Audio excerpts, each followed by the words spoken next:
สัมผัสเรื่องราวแห่งความรักความเสียสละและการแสดงอันวิจิตรงดงามของมหากาพย์รามเกียรติ์ในการแสดงโขนมูลนิธิส่งเสริมศิลปาชีพตอนสีดาในวันที่ 5 พฤศจิกายนถึง 10 ธันวาคมนี้ณศูนย์วัฒนธรรมแห่งประเทศไทยเปิดจองบัตรแล้ววันนี้ที่ไทยทิกเก็ตเมเจอร์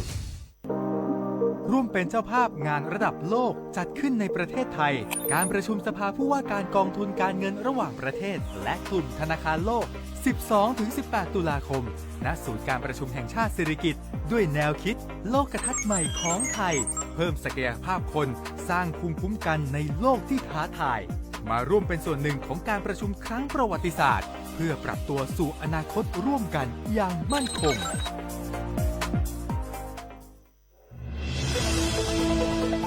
ขอเชิญคุณผู้ฟังพบกับรายการผู้ว่าราชการจังหวัดเชียงใหม่พบประชาชนรายการดีๆที่จะทำให้ทุกคนก้าวทันการพัฒนาจังหวัดเชียงใหม่ทุกวันอาทิตย์เวลา 9 นาฬิกาถึง 10 นาฬิกาทางคลื่น FM 93.25 เมกะเฮิรตซ์ FM 98 เมกะเฮิรตซ์และ AM 639 กิโลเฮิรตซ์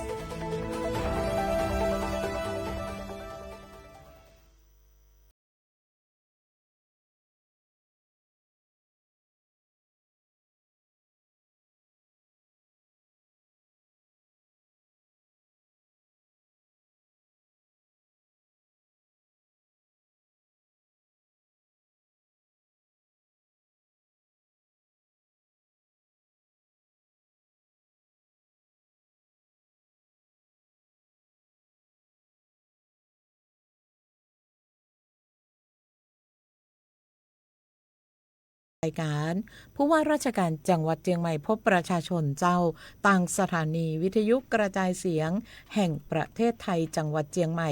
รวมถึงวิทยุสวทฝางและวิทยุในเครือข่ายทุกคลื่นความถี่ที่รับสัญญาณขอบพระคุณเป็นอย่างยิ่งเจ้ารายการผู้ว่าราชการจังหวัดเชียงใหม่พบประชาชนนั้นอยู่กับคุณผู้ฟังกุ๊เจ้าวันอาทิตย์นะเจ้ากูเจ้าวันอาทิตย์ 9:10 นาทีโดยประมาณจนถึง 10 โมงเจ้าซึ่ง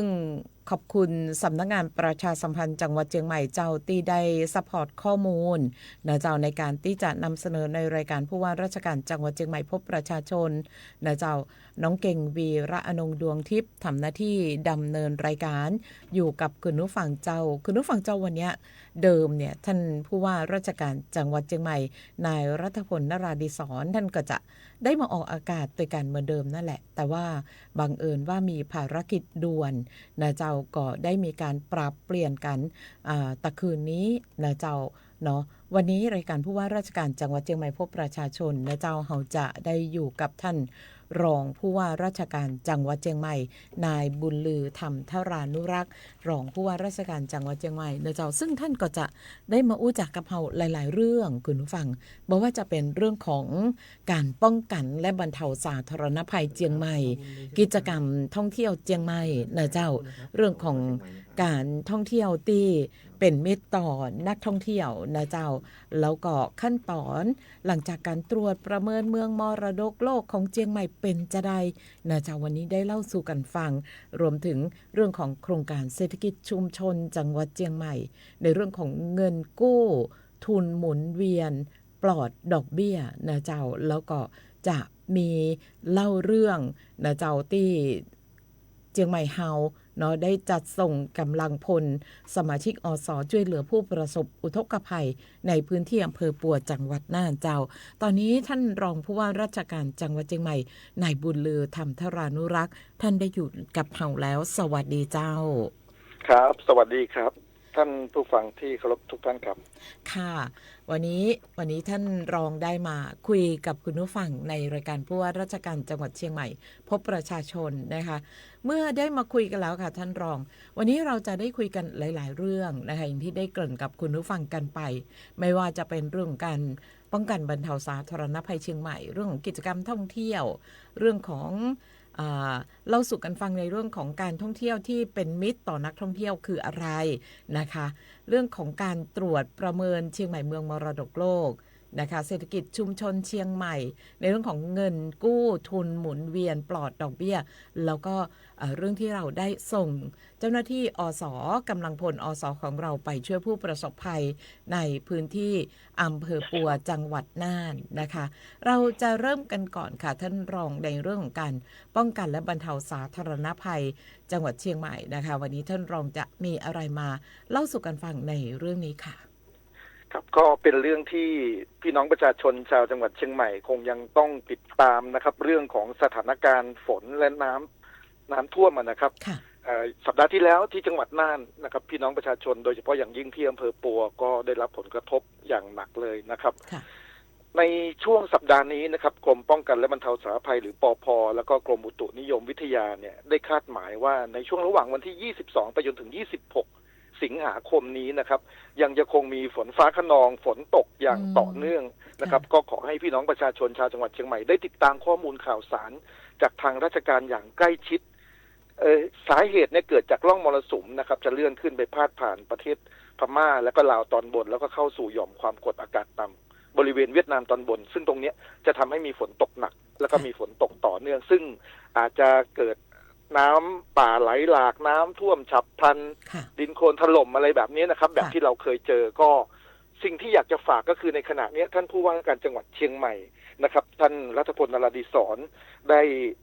บัญชาการเรื่องนี้อย่างใกล้ชิดนะครับร่วมกับเทศบาลนครเชียงใหม่ทางชลประทานปภ.ตลอดจนในอำเภอทั้ง25อำเภอของจังหวัดเชียงใหม่องค์กรปกครองส่วนท้องถิ่นทุกแห่งเรามีความพร้อมเต็ม 100% นะครับตั้งแต่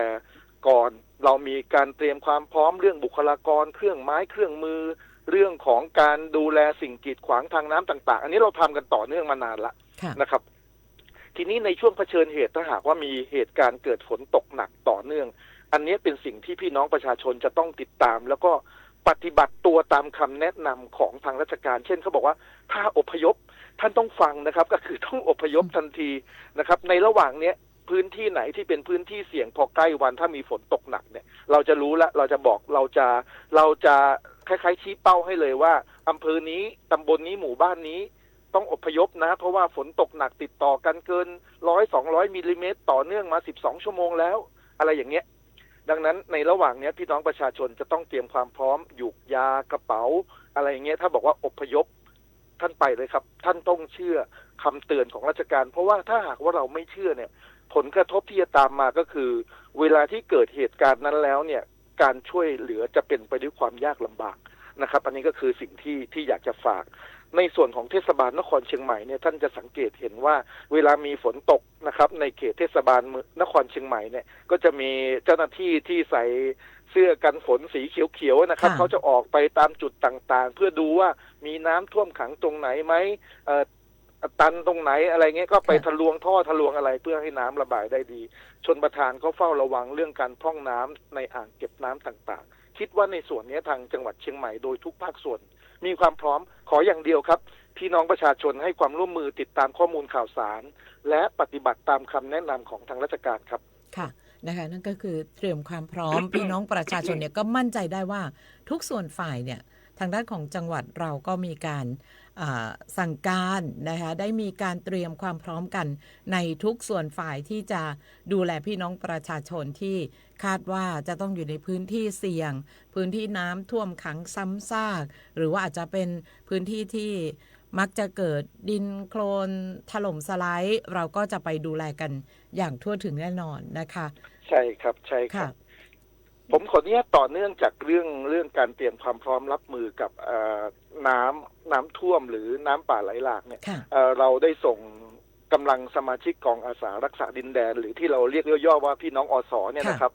ของจังหวัดเชียงใหม่จากอำเภอต่างๆรวมกันทั้งสิ้นเนี่ย50 นายเพื่อเดินทางไปช่วยเหลือพี่น้องประชาชนที่ประสบภัยที่อำเภอปัวจังหวัดน่าน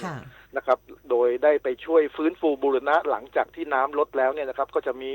เศษโคลนเศษกิ่งไม้ใบไม้กองขยะทั้งหลายทั้งปวงที่เข้าไปอยู่เต็มบ้านเลยใช่ครับใช่ครับตรงเนี้ย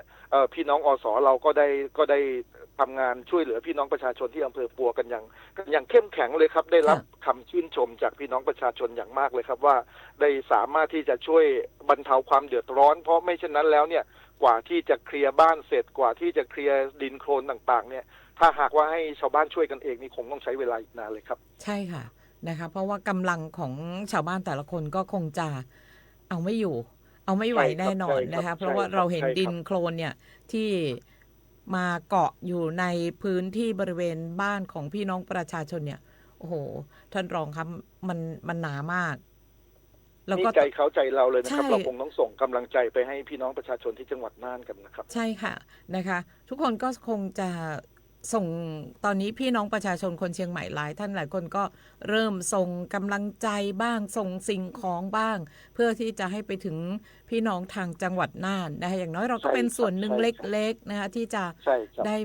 ไปช่วยเขาเพราะเหมือนที่พวกเราเคยโดนที่ผ่านมาก็จะมีน้ำใจจากทั่วทุกสารทิศที่จะมาดูแลช่วยเหลือเรานะคะแล้วก็ในพื้นที่เองก็ต้องยอมรับว่ามันหาซื้อของยากมากค่ะท่านรองไม่ว่าจะเป็นอุปกรณ์ใช่อุปกรณ์ทำความสะอาดเครื่องอุปโภคบริโภคทั้งหลายก็จะลำบากมากในเรื่องนี้นะคะเราย้อนกลับไปนิดนึงค่ะท่านรองในเรื่องของเหตุการณ์เมื่อที่เกิดขึ้นแล้วนะคะในรอบเดือนสิงหาคมที่ผ่านมาเราก็จะเห็นว่ามีหลายสิ่งหลายอย่างที่พวกเราทำในเรื่องของการที่จะดูแลเรื่องของระบบน้ำในแม่น้ำของเรานะคะแล้วก็เหตุการณ์ต่างๆที่เกิดขึ้นในจังหวัดของเราค่ะครับในช่วงเดือนสิงหาคมที่ผ่านมานะครับมันมีช่วงวันที่7สิงหาช่วงต้นเดือนนะครับช่วงต้นเดือนเนี่ยเกิดน้ำป่าไหลหลากในพื้นที่3อำเภอก็คืออำเภอเวียงแหงอำเภอแม่อายและอำเภอพร้าว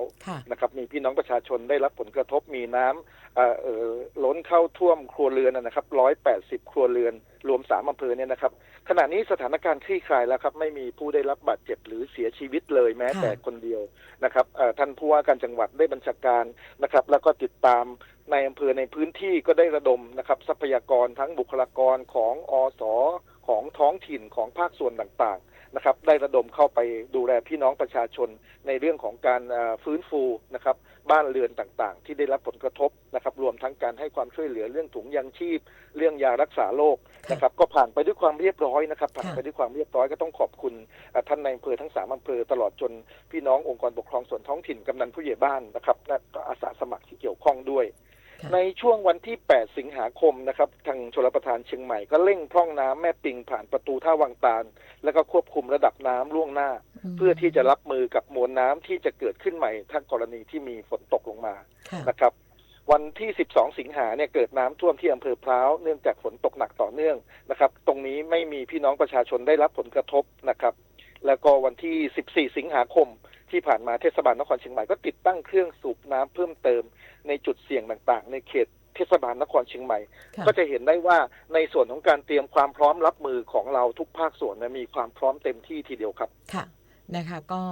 สร้างความอุ่นใจค่ะท่านรองพี่น้องประชาชนหลายพื้นที่ที่เคยเกิดน้ำท่วมซ้ำซากหรือเกิดน้ำท่วมขังบ่อยๆนะคะตอนนี้ก็จะเห็นความคืบหน้าก็คือจะมีเครื่องสูบน้ำขนาดเล็กกลางใหญ่ทั้งหลายไปอยู่ตามจุดต่างๆที่เขาเคยเป็นพื้นที่เสี่ยงนะคะพี่น้องประชาชนก็ขอบคุณมาเลยทีเดียวนะคะบอกว่ารู้สึกอุ่นใจขึ้นอย่างน้อยถ้าหากว่ามันเกิดมันก็คงจะไม่หนักเท่าที่ผ่านๆมาใช่ครับใช่ครับใช่ครับค่ะ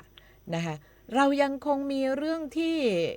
จะต้องพูดถึงค่ะท่านรองเป็นเรื่องของกิจกรรมท่องเที่ยวนะคะผ่านไปเรื่องของอุทกภัยที่พี่น้องประชาชนหลายคนก็สบายใจกันไปได้เปราะหนึ่งแล้วนะคะว่าเรามีการเตรียมการป้องกันในทุกส่วนฝ่ายซึ่งทางจังหวัดโดยท่านผู้ว่าราชการจังหวัดเชียงใหม่ก็ได้มีการอำนวยการสั่งการแล้วก็ดูแลกันอย่างใกล้ชิดมาโดยตลอดนะคะมาถึงของเรื่องของกิจกรรมท่องเที่ยวจังหวัดเชียงใหม่ค่ะท่านรองคะในช่วงวันที่23ถึง31สิงหาคมนะคะกิจกรรมท่องเที่ยวจังหวัดเชียงใหม่ที่น่าสนใจแล้วก็มีคนเริ่มสนใจถามไถ่กันมานะคะนั่นก็คือกิจกรรมหมู่มันค่ะครับในช่วงเดือนสิงหาคมนี้นะครับมันเป็นช่วงฤดูฝนที่ปกติแล้วเนี่ยที่ผ่านมามักจะมีนักท่องเที่ยวเนี่ยจำนวนน้อยลงทั้งที่ความจริงเชียงใหม่ของเราในช่วงฤดูฝนเนี่ยเป็นฤดูที่สวยมากนะครับแต่ว่าหลายคนอาจจะยังไม่รู้จักว่าเชียงใหม่ในฤดูฝนเนี่ยสวยแค่ไหนนะครับเราก็เลยจัดกิจกรรม นะครับเพื่อที่จะกระตุ้นให้เกิดการท่องเที่ยวในช่วงที่เราเรียกว่า low season แต่จริงๆเดี๋ยวนี้เชียงใหม่ไม่เรียก low season แล้วครับเราเปลี่ยนชื่อ low season เป็น green season ก็คือความสวยงามในฤดูฝนจะเห็นได้ว่าก็จะมีแต่ความเขียวขจีมีสายหมอกจากฤดูฝนเต็มไปหมดเลยมูมันเกิดจากแนวคิดที่เราจะส่งเสริมกิจก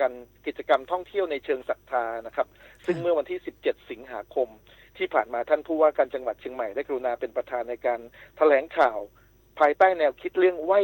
25พระธาตุ25อำเภอเส้นทางแห่งศรัทธาซึ่งจริงๆเราจัดต่อเนื่องเป็นปีที่3แล้วนะครับโดยจังหวัดเชียงใหม่เนี่ยได้มอบหมายให้สำนักงานท่องเที่ยวและกีฬาจังหวัดเชียงใหม่นะครับ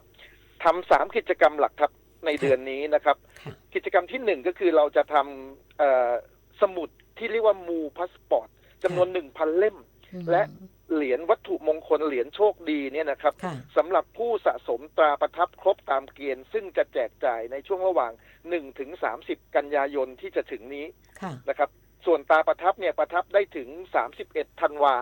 เราเคยไปเที่ยวอุทยานเราจำได้ไหมครับถ้าใครไปอุทยานเนี่ยเขาจะเอาพาสปอร์ตเนี่ยไปให้หัวหน้าอุทยานประทับแล้วก็ขอลายเซ็นแบบเดียวกันครับของเรามี25พระธาตุใน25อำเภอท่านไปเที่ยวพระธาตุปุ๊บจะได้รับพาสปอร์ต1เล่มแล้วก็จะมีประทับตราว่าท่านได้มาที่พระธาตุดอยสุเทพราชวรวิหารแล้วพอไปอำเภอแม่ริมก็ไปวัดพระธาตุวัดป่าดาราพิรมย์ก็สแตมป์ไปอำเภอหางดงพระธาตุศรีเมืองปงก็สแตมป์สารพีพระธาตุเจดีย์เหลี่ยมสันกำแพงพระธาตุสันกำแพงหลวงที่สันทรายพระธาตุจอมกิติที่อำเภอดอยสะเก็ดพระธาตุดอยสะเก็ดอำเภอสันปะตองมีพระธาตุทุ่งตุมจอมทองพระธาตุศรีจอมทองวรวิหารแม่วางพระธาตุดอยสัพพัญญูดอยหล่อพระธาตุดอยน้อยฮอดพระธาตุดอยเหลี่ยมดอยเต่าพระธาตุดอยเกิ้งเชียงดาวพระธาตุปู่กำเท้าพระธาตุจอมหินชัยประการพระธาตุจอมศรีฝางพระธาตุเวียงหวายแม่อายพระธาตุแสนฝางเวียงแหนพระธาตุแสนไหอมก๋อยพระธาตุทันใจดอยม่อนจองแม่แจ่มพระธาตุช่างครึ่งเสมิงพระธาตุดอยผาส้มแม่อ่อนพระธาตุนมผากัลยาณิวัฒนาพระธาตุโพพลูแม่แตงพระธาตุจอมธรรมทั้ง25พระธาตุเนี่ยนะครับก็ขอเชิญชวนพี่น้องประชาชนชาวจังหวัดเชียงใหม่รวมถึงนักท่องเที่ยวครับได้เดินทางไปท่องเที่ยวแล้วก็สะสมตราสแตมป์เพื่อรับวัตถุมงคลเหรียญโชคดีนะครับที่เราจะแจกจ่ายให้สำหรับท่านที่เดินทางไปท่องเที่ยวระหว่างวันที่1 ถึง 30 กันยายนที่จะถึงนี้นะครับค่ะว่า25พระธาตุ25อำเภอทั่วเป็นสิริมงคลครับทั่วจังหวัดเชียงใหม่กันเลยทีเดียวนะคะใช่ครับเราได้คัดเลือกแล้วครับผมเพราะว่าปกติเนี่ยถ้าหากว่าเราจะคิดไปเที่ยวเองไปไหว้พระเองเราก็คงไปได้ไม่ครบ25อำเภอแล้วบางทีเราไม่รู้ด้วยว่าเราจะไปไหว้พระธาตุองค์ไหนหรือที่ไหนนะครับสำคัญยิ่งนะคะใช่ครับกิจกรรมที่2ที่จะเกิดขึ้นในเดือนนี้นะครับก็จะเกิดขึ้นเดือนหน้าในเดือนกันยายนนะครับก็คือพิธีมังคลาภิเษกเหรียญโชคดีและพิธีเสริมมงคลสะเดาะนพเคราะห์12ราศีวันที่9เดือน9ครับวันที่9กันยายนที่วัดพระสิงห์วรมหาวิหารระหว่างเวลา 16 นาฬิกาถึง 18 นาฬิกานะครับที่วัดพระสิงห์อันนี้ก็ขอเชิญชวนพี่น้องประชาชนที่อยู่ในเขตเทศบาลนครเชียงใหม่หรืออำเภอใกล้เคียงเนี่ยถ้าท่านสะดวกที่จะมาร่วมพิธีนี้นะครับก็นับว่าเป็นมงคลกับชีวิตอย่างยิ่งครับเป็นพิธีมังคลาภิเษกเหรียญโชคดีและพิธีเสริมมงคลสะเดาะนพเคราะห์12ราศีครับที่วัดพระสิงห์นะครับกิจกรรมที่3นะครับในช่วงเดือนกันยายนนี้ก็จะมีกิจกรรมตักบาตรโชติกาทุกวันเสาร์ที่วัดเจดีย์หลวงวรวิหารก็มีคนถามว่าตักบาตรโชติกานี้เป็นยังไงคืออะไรคำว่าโชติกาเนี่ยเป็นชื่อเดิมของวัดเจดีย์หลวงครับเดิมวัดเจดีย์หลวงเนี่ยชื่อวัดโชติกานะครับก็เลยได้กำหนดสมาคมธุรกิจท่องเที่ยวจังหวัดเชียงใหม่ร่วมมือกับทางวัดเจดีย์หลวงเนี่ยนะครับก็มากำหนดเป็นงานประเพณีขึ้นใหม่ที่เรียกว่าตักบาตรโชติกานี่แหละครับจริงๆโชติกามาจากชื่อเดิมของวัดนะครับโชติกาในทุกวันเสาร์ครับเช้าวันเสาร์เวลา 7 นาฬิกานะครับซึ่งในเดือนกันยายนนี้ก็จะมีวันเสาร์ที่5วันเสาร์ที่12วันเสาร์ที่19แล้วก็วันเสาร์ที่26กันยายนก็ขอเชิญชวนพุทธศาสนิกชนนะครับไปร่วมทำบุญตักบาตรที่ลานพระเจดีย์โบราณวัดเจดีย์หลวงวรวิหารครับเชื่อว่าต้องมีคนสนใจมากแน่ๆค่ะท่านรองครับผมค่ะครับก กิจกรรมสำคัญที่เกี่ยวกับการท่องเที่ยวที่จะเกิดขึ้นอีกในช่วงเดือนสิงหากันยานี้นะครับเป็นกิจกรรมที่ทางกลุ่มจังหวัดภาคเหนือตอนบนหนึ่งได้ร่วมมือกันนะครับเชียงใหม่ลำพูนลำปางแม่ฮ่องสอนชื่อกิจกรรมว่าเส้นสายลายผ้าภาษาชาติพันธุ์นะครับเพื่อที่จะขับเคลื่อนเส้นทางท่องเที่ยวเชิงรุกผ่านเรื่องราวผ้าและเครื่องแต่งกายของพี่น้องชาติพันธุ์ต่างๆซึ่งมีอยู่เป็นจำนวนมากใน4จังหวัดนี้นะครับอย่างเช่นที่เชียงใหม่เนี่ยนะครับก็จะมีพิพิธภัณฑ์ผ้าจัดแจงปางอำเภอสัมปะตองนะครับศูนย์เรียนรู้เฮือนลายอำเภอแม่แจ่มซึ่งเราก็จะมีการเดินทางไปคล้ายๆกับไปทดสอบเส้นทางท่องเที่ยวแล้วก็ไปเยี่ยมชมนะครับงานหัตถกรรมฝีมือเกี่ยวกับการทอผ้าของพี่น้องใน4จังหวัดของลำพูนก็จะมีชุมชนบ้านห้วยหละอำเภอบ้านโป่งแล้วก็ชุมชนทุ่งหัวช้างโมเดลแล้วก็ชุมชนบ้านปวงคำอำเภอลี้ลำปางก็จะมีชุมชนท่องเที่ยวบ้านโป่งน้ำร้อนและศูนย์เรียนรู้กลุ่มทอผ้าบ้านน้ำหลงอำเภอเสริมงามที่จังหวัดแม่ฮ่องสอนครับปลายสัปดาห์นี้เลยที่จะถึงนี้ศุกร์เสาร์อาทิตย์28 29 30ครับเราจะพาคณะสื่อมวลชนนะครับไปเยี่ยมชมกลุ่มผ้าทอขนแกะบ้านห้วยห้อมอำเภอแม่ลาน้อยซึ่งเป็น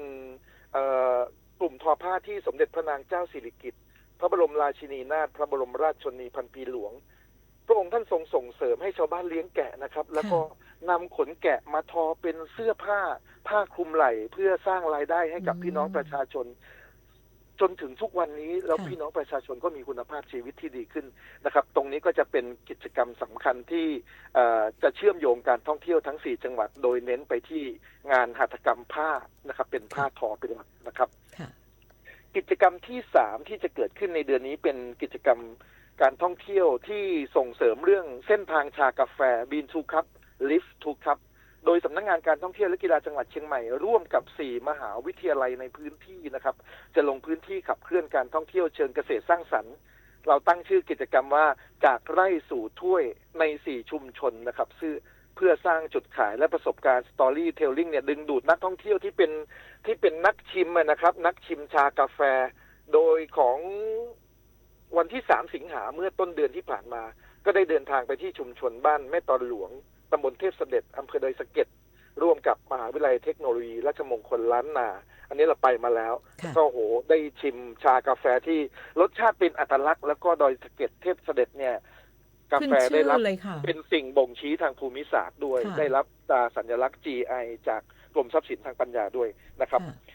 ในช่วงวันที่5สิงหาคมต้นเดือนถัดมานะครับชุมชนบ้านแม่กลางหลวงตำบลบ้านหลวงอำเภอจอมทองร่วมกับมหาวิทยาลัยราชภัฏเชียงใหม่นี่เราก็ไปมาแล้วกาแฟต้นแรกนะครับของล้นเกล้าในหลวงรัชกาลที่9ก็ปลูกต้นแรกอยู่ที่อินทนนท์นะครับอันนี้ก็เป็นประวัติศาสตร์ที่อยากจะเล่าให้พี่น้องประชาชนผู้ฟังได้รับฟังร่วมกันนะครับในเส้นทางที่3จะเป็นชุมชนกาแฟบ้านป่ามูเซอร์ตำบลม่อนจองอำเภออมก๋อยร่วมกับมหาวิทยาลัยเชียงใหม่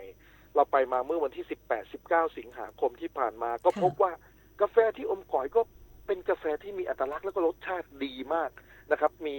เอกลักษณ์เฉพาะตัวแล้วกาแฟอมก๋อยก็ดังนะครับก็ดังมากเราจะไปเส้นทางที่4เป็นกาแฟทางเหนือเลยครับกับชุมชนโครงการร้อยใจรักเชื่อมโยงไร่ชาดอยปู่หมื่นอำเภอแม่อายร่วมกับมหาวิทยาลัยแม่โจ้ซึ่งจะจัดขึ้นในวันที่24-25 สิงหาคมนี้ครับจันทร์อังคารที่จะถึงเนี่ยนะครับก็จะไปครับกิจกรรมนี้ก็จะเน้นไปที่เรื่องของการส่งเสริมให้พี่น้องประชาชนได้มีรายได้จากการปลูกชากาแฟแล้วก็เป็นพืชที่เป็นมิตรกับสิ่งแวดล้อมเพราะว่าชากับกาแฟเนี่ยจะต้องเป็นพืชที่ปลูกใต้ร่มเงาไม้ใหญ่นะครับแล้วก็พื้นที่ไหนปลูกกาแฟเนี่ยนะครับมั่นใจได้ว่าพื้นที่นั้นจะไม่มีไฟป่าเข้าพี่น้องประชาชนจะดูแลรักษาไร่กาแฟของตัวเองอย่างดีเลยครับดังนั้นเราก็ต้องช่วยกันสนับสนุนกาแฟของพี่น้องประชาชนตามดอยต่างๆเพื่อให้เขามีรายได้ที่มากพอที่จะไม่ต้องไปพึ่งพิงรายได้ที่เกิดจากการหาของป่าแล้วต้องไปเผาป่านะครับอันนี้ก็จะเป็นสิ่งที่มีความสำคัญมากครับค่ะจริงๆแล้วพูดถึงกาแฟนี่เชียงใหม่เราเยอะมากมีเยอะมากนะคะแล้วก็มีชื่อเสียงแล้วก็มีรสชาติที่เด่นๆกันหมดเลยนะคะนี่ก็ถือว่าเป็นความโชคดีของคนเชียงใหม่ที่พร้อมที่จะเสิร์ฟกาแฟต้อนรับนักท่องเที่ยวในทุกพื้นที่กันเลยทีเดียวนะคะต้องบอกว่ามีการเก็บข้อมูลว่าใน เขตเทศบาลนครเชียงใหม่เนี่ยมีร้านกาแฟถึง 2-3 พันร้านเลยครับ โอ้โห เยอะเยอะมาก ค่ะ มีร้านกาแฟ เราจะตระเวน ใๆ หมดไหม เกิ คะ ขึ้นทุก เนี่ย วัน ชั่วชีวิตนี้เราน่าจะ เราจะ ไป ไปไม่ครบ ไปไม่ครบ แล้วก็มี ครับ มีเพิ่มขึ้นมาใหม่เรื่อยๆด้วยนะคะ ใช่ครับใช่ครับ ใช่ ครับ นะคะค่ะ เราไปถึงเรื่องของยังอยู่เรื่องของการท่องเที่ยวนะคะท่านรอง ครับใช่ ทีนี้ ครับ เราจะมาที่เรื่องของการท่องเที่ยวที่เป็นมิตรต่อนักท่องเที่ยวมุสลิมค่ะ กลุ่มจังหวัดภาคเหนือตอนบนหนึ่งก็คือเชียงใหม่ลำพูนลำปางแม่ฮ่องสอนจับมือกันครับ เรามีการจัดอบรมในวันที่เมื่อวานเนี่ยผมไป ค่ะ เปิดที่โรงแรมแกรนด์ชัยพฤกษ์เมื่อวานเป็นวันแรกนะครับ เป็นการจัดฝึกอบรม เพิ่มศักยภาพการท่องเที่ยวนะครับ โดยเชิญวิทยากรผู้เชี่ยวชาญจากศูนย์วิทยาศาสตร์ฮาลาลจุฬาลงกรณ์มหาวิทยาลัยนะครับสมาคมการค้านักธุรกิจไทยมุสลิม และคณะกรรมการอิสลามประจำจังหวัดร่วมกับ4จังหวัดที่ว่าไปแล้วเนี่ยนะครับ ค่ะ เป็นการอบรมในหัวข้อโอกาสของตลาดนักท่องเที่ยวมุสลิม เป็นการจัดเตรียมอาหารฮาลาลการออกแบบสินค้าบริการที่ผสมผสานแนวคิดการท่องเที่ยวคาร์บอนต่ำเข้ากับแนวคิดมุสลิมเฟรนลี่พูดง่ายๆ นักท่องเที่ยวที่เป็นนักท่องเที่ยวจากกลุ่มตะวันออกกลางที่นับถือศาสนาอิสลามเนี่ยนะครับ ในระยะหลังเนี่ยเดินทางมาเที่ยวในจังหวัดเชียงใหม่มากขึ้น รวมถึงการกระจายตัวไปยังจังหวัดแม่ฮ่องสอนลำพูนลำปาง เสียดายนิดเดียวครับไปสะดุดช่วงที่มีเหตุการณ์ที่ตะวันออกกลาง แต่เราเชื่อว่าสุดท้ายแล้วเนี่ยเมื่อเหตุการณ์สงบลงนะครับ ค่ะ นักท่องเที่ยวมุสลิมก็จะกลับมาคือจริง ๆ ตัวเลขกำลังทะยานขึ้นเลยนะครับ ตัวเลขนักท่องเที่ยวจากตะวันออกกลางเนี่ยสูงขึ้นเรื่อยๆ แล้วก็เป็นนักท่องเที่ยวกลุ่มที่มีกำลังซื้อสูงนะครับ ดังนั้นการจัดฝึกอบรมครั้งนี้เราก็เชิญผู้ประกอบการโรงแรมร้านอาหาร ภาคบริการต่างๆ สปานะครับ มาให้ความรู้ว่า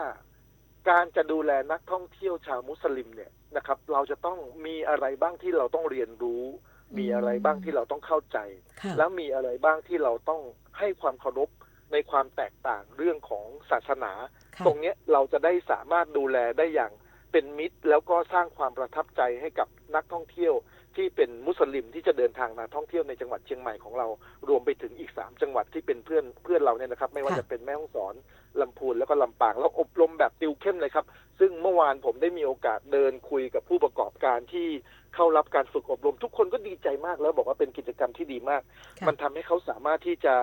เรียนรู้ในสิ่งที่เขาไม่เคยรู้นะครับ แล้วก็มีความเข้าใจที่สำคัญก็คือ เขาจะสามารถบริการออกมาจากใจของเขาด้วยความเคารพในความแตกต่างที่ว่าเนี่ยซึ่งตรงนี้ผมคิดว่าจะมีประโยชน์กับผู้ประกอบการของเรามาก แล้วก็จะเป็นการสร้างเม็ดเงินจากการท่องเที่ยวให้เพิ่มมากขึ้นด้วยครับ นะคะซึ่งเป็นอีกหนึ่งเรื่องที่สำคัญนะคะที่จังหวัดเชียงใหม่เราอะมีประชาชนคนทุกศาสนาเลยล่ะนะคะที่เข้ามาพักผ่อนท่องเที่ยวในพื้นที่จังหวัดเชียงใหม่ของเรา เพราะฉะนั้นเรื่องนี้เป็นอีกหนึ่งเรื่องที่สำคัญนะคะแล้วก็ทำให้เราจะได้ปฏิบัติถูกต้องนะคะแล้วก็จะรู้ถึงเงื่อนไขความเฉพาะนะคะของความเป็นมุสลิมต้องทำยังไงกันบ้างนะคะตอนนี้ ใช่ครับ ทุกท่าน ใช่ครับ ก็จะเข้าใจกันไปแล้ว หลังจากที่เราอบรมเสร็จเราก็จะมีกิจกรรมฟาร์มทริปทดสอบเส้นทางท่องเที่ยวที่เป็นมิตรต่อนักท่องเที่ยวมุสลิมด้วยนะครับ ค่ะ ในวันที่ 10 ถึง 12 กันยายนเราจะพาสื่อมวลชนนะครับ ตลอดจนผู้ประกอบการเนี่ยไปในเส้นทางที่1นะครับเชียงใหม่ลำพูนลำปาง2 วันนะครับ แล้วก็ในช่วงที่2เส้นทางที่2เนี่ยในระหว่างวันที่ 21 ถึง 23 กันยายนเราจะไปเชียงใหม่แม่เสลียงปายแล้วก็แม่ฮ่องสอน ก็จะเป็นการทดสอบดูว่ามีอะไรบ้างที่เราจะต้องปรับปรุงแก้ไข หรือมีอะไรที่เราจะต้องเตรียมความพร้อมให้เพิ่มมากขึ้นนะครับ อันนี้ก็เป็นเรื่องที่เอามาเล่าให้ท่านผู้ฟังได้รับฟังกันนะครับ ค่ะค่ะ นอกจากนั้นเรื่องของสื่อประชาสัมพันธ์ก็เป็นอีกหนึ่งเรื่องที่สำคัญค่ะ ใช่ครับใช่ครับหลังจากนี้เราจะมีการผลิตสื่อประชาสัมพันธ์และคลิปวิดีโอเพื่อแนะนำเส้นทางแหล่งท่องเที่ยวแล้วก็ที่พักในพื้นที่ภาคเหนือตอนบน1ที่พร้อมจะให้บริการนักท่องเที่ยวมุสลิมนะครับเพื่อดึงดูดนักท่องเที่ยวมุสลิมเนี่ยให้ได้ไปท่องเที่ยวใน4จังหวัดนี้ครับ ค่ะ เรื่องของที่พักก็ไม่ใช่ว่าเฉพาะที่จะไปนอนหลับพักผ่อน มันจะต้องรวมถึงเรื่องของการให้บริการเรื่องของอาหารการกินด้วยนะคะ ครับรวมถึงเรื่องการละหมาดของพี่น้องมุสลิมด้วยเรา ค่ะ จะต้องมีสถานที่ต่างๆ เหล่านี้ด้วยนะครับ ค่ะ มีอีกหนึ่งเรื่องค่ะท่านรองวันนี้คุยกันได้หลายๆเรื่องหลายๆประเด็นนะคะมาถึงอีกหนึ่งประเด็นที่พี่น้องประชาชนคนเชียงใหม่มักจะถามไถ่กันมาอย่างต่อเนื่องสม่ำเสมอนั่นก็คือเรื่องของการหลังจากที่เรามีการตรวจประเมินคนเชียงใหม่ก็จับจ้องรอดู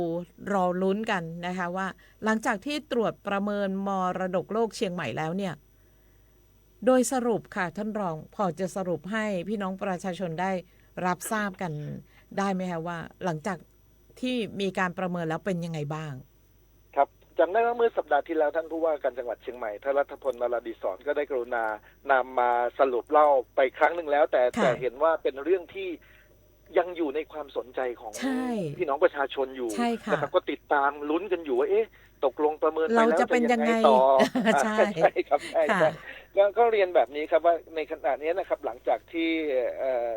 ท่านชาลิฟชามไอมอนจากบังกลาเทศซึ่งเป็นผู้เชี่ยวชาญได้ลงพื้นที่ตรวจประเมินทางเทคนิคนะครับระหว่างวันที่3 ถึง 8 สิงหาคมที่ผ่านมานะครับในสถานที่ต่างๆนะครับก็คือวัดทั้ง7วัดไม่ว่าจะเป็นวัดเชียงมั่นวัดเจดีย์หลวงวัดพระสิงห์วัดสวนดอกวัดอุโมงค์วัดพระธาตุดอยสุเทพวัด7 ยอดแล้วก็แนวคูเมืองกำแพงเมืองเก่า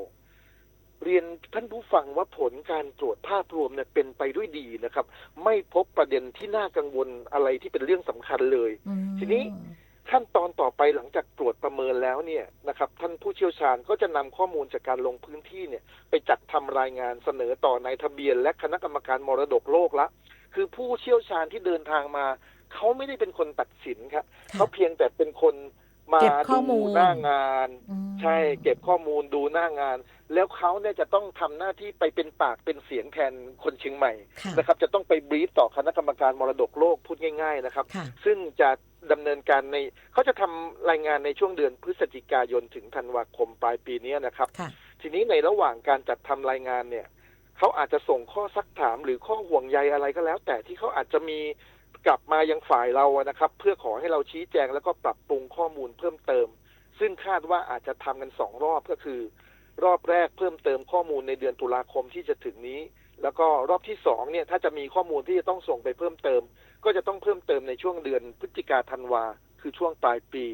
นะครับหลังจากนั้นพอกระบวนการตรวจสอบและชี้แจงข้อมูลเสร็จสิ้นแล้วเนี่ยเรื่องจึงจะเข้าสู่การพิจารณาของคณะกรรมการมรดกโลกหรือที่เราเรียกว่า World Heritage Committee เนี่ยนะครับขององค์การยูเนสโกเนี่ยซึ่งคาดว่าจะมีมติตัดสินอย่างเป็นทางการนะครับในกลางปี 2570 ก็น่าจะอยู่ราวๆสักเดือนมิถุนายน 2570 ก็จะมีการประชุมกันถ้าเราสังเกตดูก็จะเห็นเขาก็จะบรรยากาศการถ่ายทอดนะครับการประชุมแล้วเขาก็จะประกาศรายชื่อแต่ละสถานที่แต่ละเมืองแต่ละแห่งที่ได้รับการขึ้นทะเบียนนะครับเราก็จะมีผู้แทนของประเทศไทยนะเดินทางไปร่วมรับฟังการประชุมด้วยนะครับหากได้รับความเห็นชอบเชียงใหม่ก็จะกลายเป็นแหล่งมรดกโลกทางวัฒนธรรมแห่งที่10ของประเทศไทยซึ่งก่อนหน้านี้ก็มีแล้วหลายแห่งอย่างที่เราทราบนะครับทีนี้สิ่งที่จังหวัดจะต้องดำเนินการในระยะต่อไปก็คือเรื่องของการจัดเตรียมข้อมูลและเอกสารเพิ่มเติมถ้าหากว่าเขาร้องขอมานะครับเราก็พร้อมนะครับรวมทั้งการเดินหน้าจัดระเบียบทัศนียภาพเมืองนะอันนี้ต้องขอความร่วมมือพี่น้องประชาชนโดยเฉพาะอย่างยิ่งในเขตเทศบาลนครเชียงใหม่เลยนะครับไม่ว่าจะเป็นป้ายโฆษณาเรื่องความสะอาดเรื่องสายไฟอะไรต่างๆหน้าบ้านของเรานะครับเพื่อรักษามาตรฐานเมืองประวัติศาสตร์ที่มีชีวิตหรือ Living Heritage เนี่ยนะครับไว้จนถึงวันที่มีมติจากยูเนสโกไม่ใช่ว่าท่านผู้เชี่ยวชาญมาตรวจประเมินแล้วเราจะยังไงก็ได้เรายังต้องรักษามาตรฐานนี้ก็ปล่อยเลยตามเลยก็ไม่ได้ใช่ครับไม่ได้เพราะว่าถ้าเกิดว่ามีภาพหรือมีข้อมูลหรืออะไรหลุดไปในทำนองนั้นว่าประเมินเสร็จแล้วจังหวัดเชียงใหม่ไม่ได้ให้ความสำคัญกับมาตรฐานการดูแลสถานที่ต่างๆที่เราส่งเพื่อขอขึ้นทะเบียนเป็นมรดกโลกเนี่ยก็อาจจะนำไปสู่ข้อมูลที่ทำให้การพิจารณาไม่เป็นบวกกับเราตรงนี้ก็ต้องฝากขอความร่วมมือพี่น้องประชาชนด้วยครับค่ะนะคะซึ่งก็เป็นเรื่องที่สำคัญแล้วก็ยังคงต้องขอความร่วมมือพี่น้องประชาชนทุกคนเรายังคงต้องรักษามาตรฐานกันไว้เหมือนเดิมนะคะใช่ครับค่ะนะคะก็ถือว่าเป็นเรื่องที่พี่น้องประชาชน ให้ความสนใจกันเป็นอย่างมากในเรื่องนี้เพราะว่าก่อนที่จะมีการประเมินทุกคนก็มีการเตรียมความพร้อมพี่น้องประชาชนก็ช่วยกันดูแลรักษาหน้าบ้านของตัวเองนะคะทำความสะอาดซึ่งท่านผู้ว่าก็ได้มีการย้ำว่านอกเหนือจากจุดตรงที่เขาจะไปตรวจนะคะการเดินทางเป็นอีกหนึ่งเรื่องที่สำคัญเรื่องของระบบการจราจรเรื่องการจอดรถของพวกเราเองก็ต้องเป็นระเบียบด้วยนะเป็นต้องเรียนท่านผู้ฟังแบบนี้ครับว่าการขึ้นทะเบียนเป็นมรดกโลกของเชียงใหม่ของเราเนี่ยมีความหมายแล้วก็มีความสำคัญอย่างยิ่งยวดต่อประเทศไทยเพราะว่าการที่เชียงใหม่ได้รับการขึ้นทะเบียนเป็นมรดกโลกเนี่ยจะเป็นอานิสงส์ที่ส่งผลโดยตรงถึงการท่องเที่ยวของประเทศไทยโดยรวมด้วยนะครับผมเชื่อว่าถ้าหากว่าเราได้รับการขึ้นทะเบียนเป็นมรดกโลกเนี่ยแน่นอนว่าตัวเลขนักท่องเที่ยวจะเพิ่มมากขึ้นอีกเป็นจำนวนมากเลยครับที่ไหนก็ตามที่ได้รับการขึ้นทะเบียนเป็นมรดกโลกที่นั่นจะเป็นจุดหมายปลายทางของการท่องเที่ยวถึงแม้ว่าเชียงใหม่จะเป็นที่รู้จักในระดับสากลหรือทั่วโลกอยู่แล้วแต่พอเป็นมรดกโลกขึ้นมาปั๊บเนี่ยก็จะกระตุกหรือสะดุดขึ้นมาว่าตรงไหนที่ได้รับการขึ้นทะเบียนเป็นมรดกโลกทำไมตอนเราไปเชียงใหม่ครั้งที่แล้วเราถึงไม่ได้ไปที่นั่นอะไรแบบนี้ก็จะพานักท่องเที่ยวทั้งกลุ่มใหม่และกลุ่มเก่าเนี่ยกลับมาเยือนเชียงใหม่ของเราตรงนี้มีความหมายมากนะครับเพราะว่าเม็ดเงินจากการท่องเที่ยวก็จะ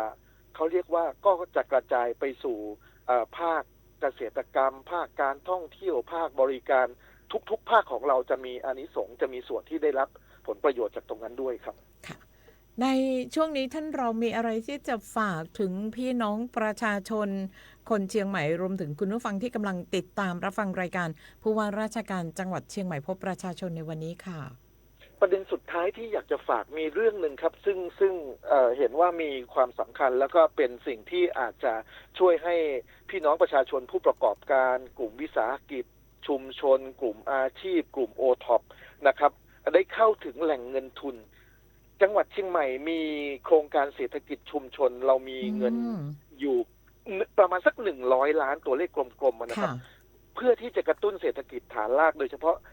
เกี่ยวกับพี่น้องประชาชนที่จดทะเบียนไม่จดทะเบียนก็ได้นะครับขอให้เป็นกลุ่มอาชีพที่รวมตัวกันเพื่อที่จะทำไม่ว่าจะเป็นภาคเกษตรภาคอุตสาหกรรมหัตถกรรมอะไรต่างๆเหล่านี้แล้วยังขาดแหล่งเงินทุนนะครับที่จะเอาไปเป็นต้นทุนในการซื้อปัจจัยการผลิตหรือเอาไปพัฒนาแปรรูปผลิตภัณฑ์ออกแบบผลิตภัณฑ์ต่างๆเรามีเงินทุนหมุนเวียนที่กลุ่มอาชีพสามารถกู้ยืมได้สูงสุดถึงไม่เกิน 500,000 บาทระยะเวลาผ่อนชำระนานถึง5 ปีและที่สำคัญที่สุดคือ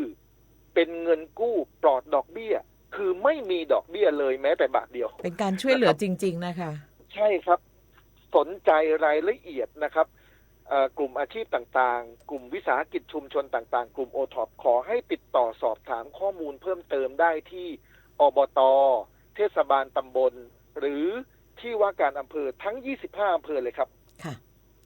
มีทุกอำเภอสามารถจะไปสอบถามได้สามารถที่จะไปสอบถามรายละเอียดได้นะครับเราอยากให้กู้กันเยอะๆเพราะอะไรรู้ไหมครับเพราะเงินกู้นี้ไม่มีดอกเบี้ยนะครับถ้าเราไปกู้แหล่งเงินกู้อื่นธนาคารต่างๆหรือแหล่งเงินทุนต่างๆยังไงก็มีดอกฮะไม่ว่าจะมากจะน้อยเนี่ยยังไงก็ต้องมีดอกเบี้ยแน่นอนแต่มีโครงการนี้เท่านั้นที่เป็นเงินทุนเพื่อกระตุ้นเศรษฐกิจฐานรากแบบไม่มีดอกเบี้ยก็คือโครงการเศรษฐกิจชุมชนของจังหวัดเชียงใหม่มีอยู่ประมาณ100 ล้านบาทครับค่ะสามารถที่จะไปติดต่อได้ที่ธนาคารต้องไปที่อบต.อบต.เทศบาลตำบลค่ะและที่ว่าการอำเภอทุกแห่งใกล้ตัวไป3 ที่นี้เท่านั้นนะครับไปที่อื่นไม่ได้นะครับ เพราะว่ารายละเอียดจะอยู่กับท่านนายกอบต.ท่านนายกเทศมนตรีสำหรับเทศบาลตำบลแล้วก็ท่านนายอำเภอทั้ง25 อำเภอจะทราบรายละเอียดเรื่องนี้ครับว่าเงื่อนไขจะเป็นยังไงจะต้องรวมตัวกันมาแบบไหนอะไรต่างๆเหล่านี้นะครับจะกู้เต็มแม็กเลย500,000นี่จะต้องทำยังไงหรือถ้าไม่อยากกู้ถึง500,000อยากกู้แค่100,000ได้ไหมรายละเอียดต่างๆเหล่านี้นะครับก็ขอให้ไปสอบถาม ที่อบต.เทศบาลตำบลแล้วก็ที่ว่าการอำเภอได้ครับค่ะนะคะก็ถือว่าเป็นโอกาสที่ดีของกลุ่มวิสาหกิจชุมชนซึ่งตอนนี้เชียงใหม่เรามีเยอะมากมีหลายกลุ่มมากแต่ว่าจะมีโอกาสที่จะ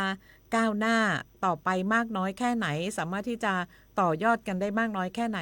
เชื่อว่าเงินกู้ทุนหมุนเวียนปลอดดอกเบี้ยในโครงการนี้น่าจะช่วยให้กลุ่มวิสาหกิจชุมชนหรือว่ากลุ่มเศรษฐกิจชุมชนกลุ่มที่สร้างรายได้กับชุมชนได้มีโอกาสมากขึ้นใช่ครับแล้วที่สำคัญก็คือระยะเวลาผ่อนชำระนานถึง5 ปีเลยครับค่ะ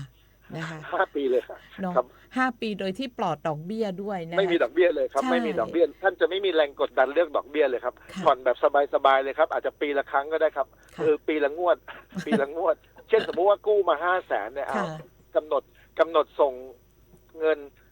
ปีละครั้งเช่นเดือนธันวาของทุกปีละแส